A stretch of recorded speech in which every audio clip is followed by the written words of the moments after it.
So we'll change into a new, better technique for the long term, put you at a disadvantage in the short term as your body adjusts and builds strengths in new areas. And should you do that during a comp prep or wait until after? For example, deadlift form. So again, this is a tough question really, because like realistically, everybody wants to answer and say, "Oh yeah, we should be looking to make better technique all the time. That should be the goal and the priority always." So for a general population client, or say somebody trains strongman just for they like the movements just to keep fit, I would say that technique is the only thing that matters. And if you can progressively overload while within the constraints of holding like this beautiful technique on every single exercise, then that's great.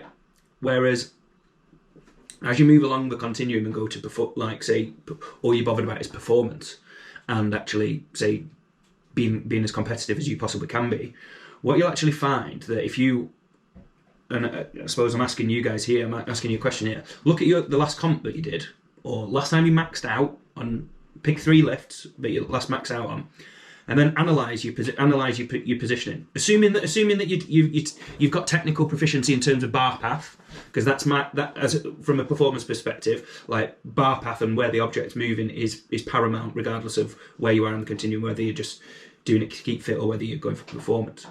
But assuming that the bar path is great, I want you to analyze your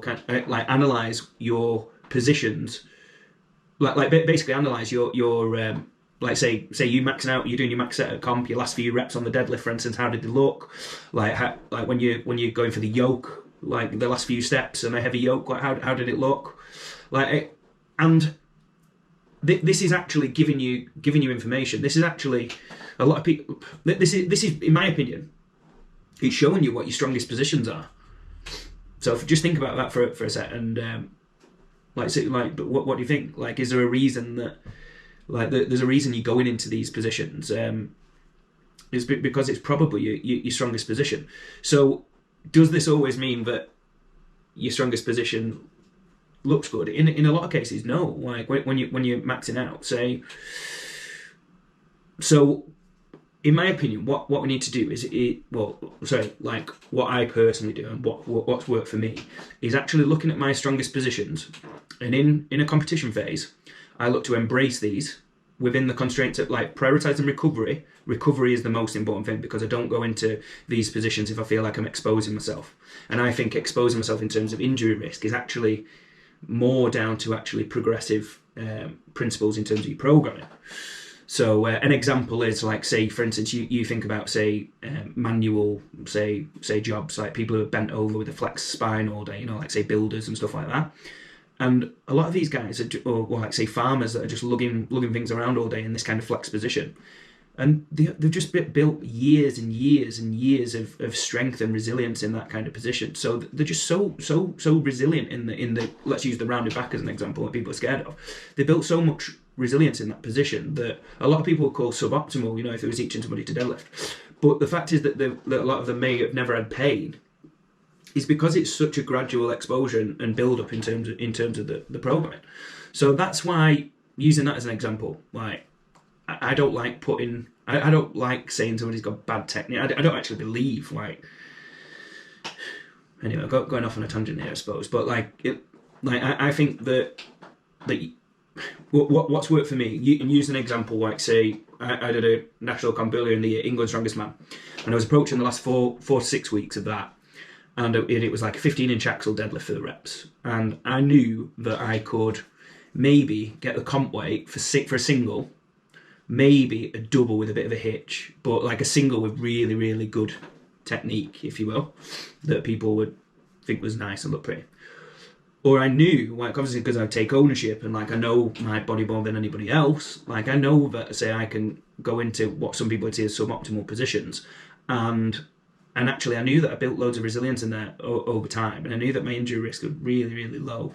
So it was like starting from that position. So I actually embraced this kind of purposeful hitch that some of you have probably seen actually. And I ended up getting hitched the first rep, and it was really, really tough.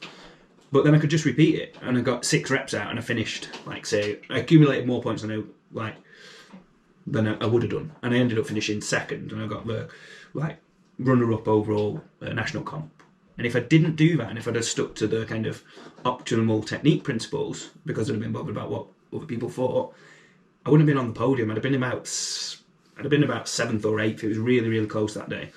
So yeah, that's a good example, but for me, that worked for me. But that was in a competition phase, and that was something that I really honed in on during the competition phase. So as soon as the competition phase finished, then what I focused on since, like I haven't hitched since.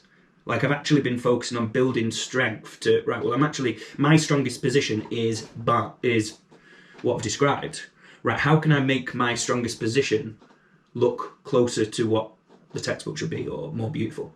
And therefore, so for me, an ideal time to work on that is when you're coming away from the competition phase. So like I've got a great period of time at the minute, whereas if you say watch me deadlift at the minute, like every rep should be, or 99 reps out of 100 are going to be smooth all the way through, and like bar path's good, etc. No hitching.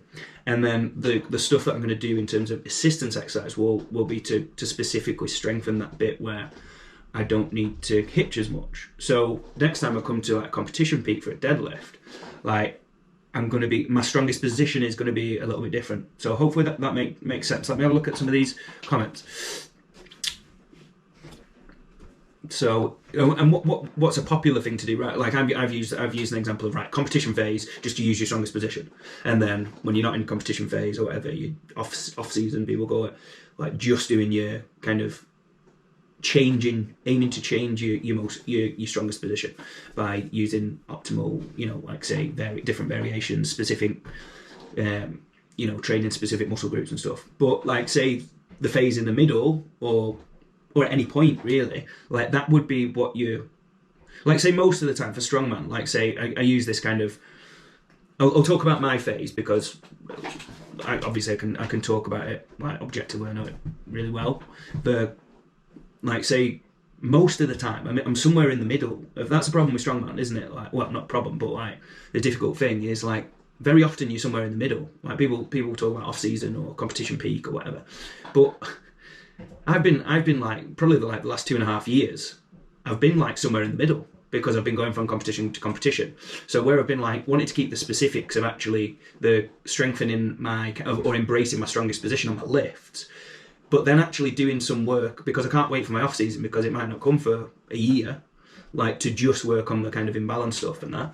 So you kind of like what you'll find very popular in programming is like a nice blend where you'll be like, right, do your heavy work where you're kind of going in your strength, you're strengthening your strongest position and getting your exposure to that, like say high percentages and getting the neural adaptations, etc. But then doing your specific assistance that's going to, I suppose, address the kind of like basically change your strongest position over time. So yeah, hopefully that makes sense. Yeah, so last reps of comp get a little bit ugly, but as long as I don't injure myself, I feel like it's all right. Keeping as close as possible to form, embracing, etc. Still though, interesting, but I'm very obsessive about technique, almost sacrifice strength progress.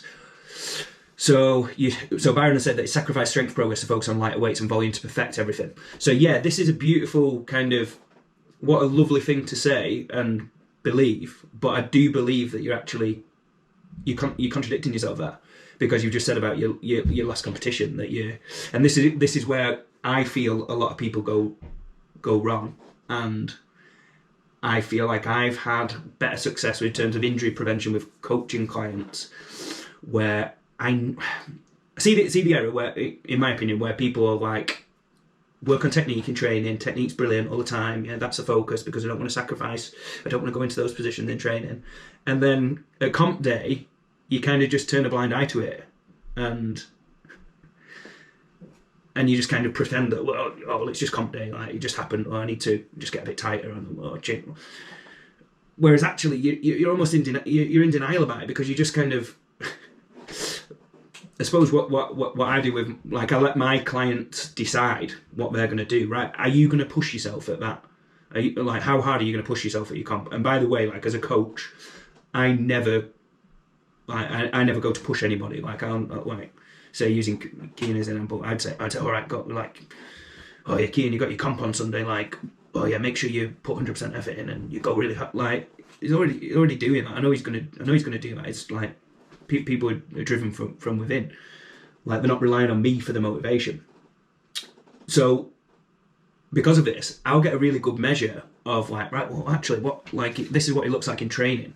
What's he actually doing in comp? Like, how hard is he pushing it? And like, he's got an extra 4 reps there on his deadlift that because he's like changed his technique and it's gone into a suboptimal position. And then we might discuss it afterwards and like have a laugh about it or whatever. And then I actually realised that he's going to go into that position at his next competition, like on his next deadlift for reps, or his next kind of yoke for reps, where his feet are going out to the side, his hips are opening up like a duck. Like, I'm not using it as an example, I'm just saying a general example.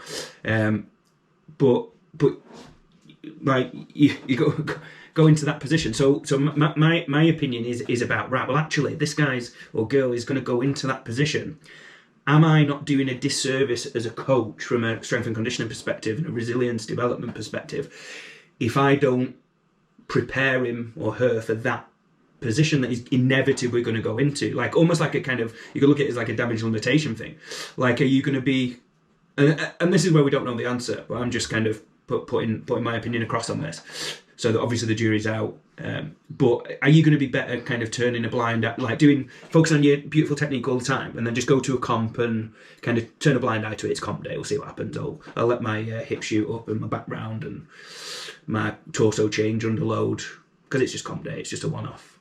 Like, is that okay? Or are you putting yourself more at risk than, say, I'm trying to think of I can't think of an example of somebody at the top. Like say, use Shannon Smith, for instance, right? She's really, really strong in position, in a flex position, right? If you watch her deadlift from the side, like a lot of people would just criticise them.